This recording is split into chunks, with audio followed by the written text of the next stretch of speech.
Welcome back. এ পর্বে আমরা আলোচনা করব মেনু বারের দ্বিতীয় অপশন এডিট মেনু নিয়ে। যদি আপনি আগের ভিডিওগুলো দেখে না থাকেন তাহলে আপনার কাছে মনে হতে পারে হঠাৎ করে কেন আমরা এডিট মেনু নিয়ে আলোচনা করছি। আপনার সুবিধার্থে বলে দিতে চাই, পূর্ববর্তী ভিডিওতে আগের অপশন নিয়ে আলোচনা করা আছে, চাইলে আপনি সেগুলো দেখে আসতে পারেন। এখন আমরা আলোচনা করব মেনু বারের দ্বিতীয় অপশন এডিট মেনু নিয়ে। এডিট মেনুর সাব অপশনগুলো কোনটি কি কাজে ব্যবহৃত হয় সেগুলো নিয়ে আমরা এখন আলোচনা করব। যদি আমরা এডিট মেনুতে ক্লিক করি, প্রথমে যে অপশনটি দেখতে পাবো সেটি হচ্ছে আনড্র। এই আনড্রোর কাজ কি? আনড্রো এবং রিডো কোন একটি কমান্ড পূর্ণ কার্যকর করার জন্য এটি ব্যবহার করা হয়ে থাকে। নেক্সট যে অপশন সেটি হচ্ছে স্টেপ ফরওয়ার্ড। কমান্ড হিস্টোরি অনুযায়ী সম্মুখের বা পরবর্তী কমান্ড কার্যকর করার জন্য এটি ব্যবহার করা হয়ে থাকে। নেক্সট যে অপশন সেটি হচ্ছে স্টেপ ব্যাকওয়ার্ড। কমান্ড হিস্টোরি অনুযায়ী পেছনে বা পূর্ববর্তী কমান্ড কার্যকর করার জন্য এই স্টেপ ব্যাকওয়ার্ডটি ব্যবহার করা হয়ে থাকে। নেক্সট যে অপশন সেটি হচ্ছে ফেড। গ্রেডিয়েন্টকে ফেড করার জন্য এটি ব্যবহার করা হয়ে থাকে। পরবর্তী অপশন কাট। কাটের কাজ কি হচ্ছে? ইমেজের সিলেক্টকৃত অংশকে কাট করার জন্য এটি ব্যবহার করা হয়ে থাকে। কপির কাজ হচ্ছে নেক্সট যেটি সেটি হচ্ছে কপি। কপির কাজ হলো ইমেজের সিলেক্টকৃত অংশ কপি করার জন্য এটি ব্যবহার করা হয়ে থাকে। নেক্সট যে অপশন সেটি হচ্ছে কপি টু মার্জ। সিলেক্টকৃত অংশের সকল লেয়ারের ডেটা কপি করার জন্য এই কপি মার্জটি ব্যবহার করা হয়ে থাকে। পরবর্তী যে অপশন সেটি হচ্ছে পেস্ট। অর্থাৎ আপনি যে কপিকৃত অংশ এক জায়গা থেকে আরেক জায়গায় পেস্ট করবেন, এই পেস্টের কাজ হচ্ছে কাট বা কপি করা ইমেজের অংশ পেস্ট করার জন্য এই পেস্ট অপশনটি ব্যবহার করা হয়ে থাকে। পরবর্তী যে অপশন সেটি হচ্ছে পেস্ট ইন্ট্রো বা পেস্ট ইন্টে, যেটি বলেন কাট বা কপি করা ইমেজের অংশ একটি নির্দিষ্ট সিলেকশনে পেস্ট করার জন্য এই পেস্ট ইন্টোটি ব্যবহার করা হয়ে থাকে। নেক্সট যে অপশন সেটি হচ্ছে ক্লিয়ার। ক্লিয়ারের কাজ কি? সিলেক্টকৃত অংশ একেবারে মুছে ফেলার জন্য এই ক্লিয়ার অপশনটি ব্যবহার করা হয়ে থাকে। নেক্সট অপশন হচ্ছে চেক স্পেলিং। অর্থাৎ চেক স্পেলিং কাজ হচ্ছে বানান পরীক্ষা করার জন্য এই চেক স্পেলিংটি ব্যবহার করা হয়ে থাকে। নেক্সট অপশন হচ্ছে find and replace. Find and রিপ্লেসটি কি কাজে ব্যবহার করা হয়? ফাইন্ড অ্যান্ড রিপ্লেস টেক্সট, অর্থাৎ ইমেজের টাইপের লেয়ার সমূহ হতে কোনো টেক্সট খোঁজা এবং অন্য টেক্সট পুনঃস্থাপনের জন্য এই ফাইন্ড অ্যান্ড রিপ্লেসটি ব্যবহার করা হয়ে থাকে। নেক্সট অপশন হচ্ছে ফাইল।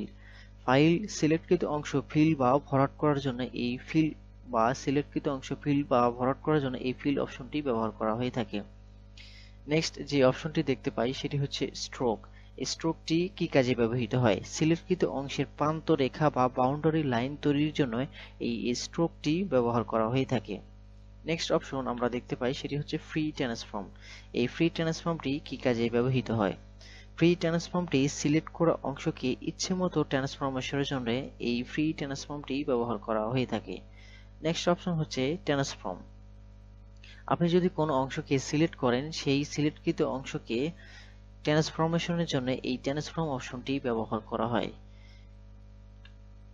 Auto align layer. এই সিলেক্টকৃত লেয়ার সমূহকে auto, perspective, cylindrical, reposition, only ইত্যাদি প্রজেকশনের জন্য অ্যালাইন করার জন্য এই অটো অ্যালাইন লেয়ারটি ব্যবহার করা হয়ে থাকে। নিচের অপশনটি হচ্ছে অটো ব্লাইন্ড লেয়ার। এই অটো ব্লাইন্ড লেয়ারটি কি কাজে ব্যবহৃত হয়? সিলেক্টকৃত লেয়ার সমূহকে সক্রিয়ভাবে ব্লেন্ডে যুক্ত করার জন্য এই অটো ব্লাইন্ড লেয়ারটি ব্যবহার করা হয়। Define brush present. Next option define brush present. ব্রাশের নাম নির্ধারণের মাধ্যমে নতুন কোনো ব্রাশ তৈরির জন্য এই ডিফাইন ব্রাশ প্রেজেন্টটি ব্যবহার করা হয়ে থাকে। নেক্সট অপশন হচ্ছে ডিফাইন প্যাটার্ন। এই ডিফাইন প্যাটার্নটি কোনো একটি কাস্টম প্যাটার্ন ডিফাইন করার জন্য এটি ব্যবহার করা হয়ে থাকে। Next option define custom shape.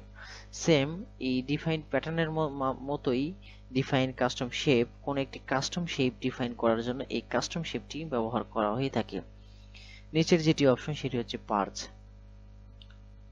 এই পার্জটি কপিকৃত অস্থায়ী ফটোশপ উপাদানগুলো মেমোরি থেকে মুছে ফেলার জন্য এই পার্জটি ব্যবহার করা হয়ে থাকে। আমি আবারও বলছি, কপিকৃত অস্থায়ী ফটোশপ উপাদানগুলো মেমোরি থেকে মুছে ফেলার জন্য এই পার্জটি ব্যবহার করা হয়ে থাকে। নিচের যে অপশন সেটি হচ্ছে অ্যাডোবি পিডিএফ প্রিসেট। অর্থাৎ এটি কি কাজে লাগে? এটি পিডিএফ এর প্রিসেট নির্ধারণের ক্ষেত্রে এটি ব্যবহার করা হয়ে থাকে। Preset manager. নেক্সট অপশন হচ্ছে preset manager.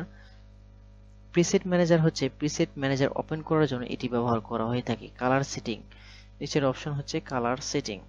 Colour setting workspace, monitor, output ইত্যাদি কালার সেটিং ও ব্যবস্থাপনার ক্ষেত্রে এটি ব্যবহার করা হয়ে থাকে। অ্যাসাইন্স প্রোফাইল, অ্যাসাইন্স প্রোফাইলের কাজ হচ্ছে ফটোশপের ডকুমেন্ট প্রোফাইল পরিবর্তনের জন্য এটি ব্যবহার করা হয়ে থাকে। নেক্সট অপশন হচ্ছে কনভার্ট টু প্রোফাইল।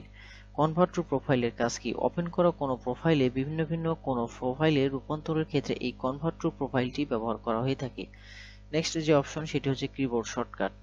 কিবোর্ড শর্টকাটের কাজ কি? ফটোশপের জন্য নির্ধারিত কিবোর্ড শর্টকাটগুলোর বদলে ইচ্ছেমতো যদি আপনি নিজস্ব কোনো কিবোর্ড শর্টকাট এডিট করার জন্য প্রয়োজন পড়ে বা এডিট করার দরকার হয়, সেক্ষেত্রে কিন্তু আপনি এই ফটোশপে আপনার ইচ্ছেমতো কিবোর্ড শর্টকাট ক্রিয়েট করে নিতে পারবেন। নেক্সট যে অপশন সেটি হচ্ছে মেনু। মেনুর কাজ কি? ফটোশপে কোনো মেনুকে হাইড করা বা মেনুর কোনো অটোমেটকে রঙিন করার জন্য এই মেনু অপশনটি ব্যবহার করা হয়ে থাকে।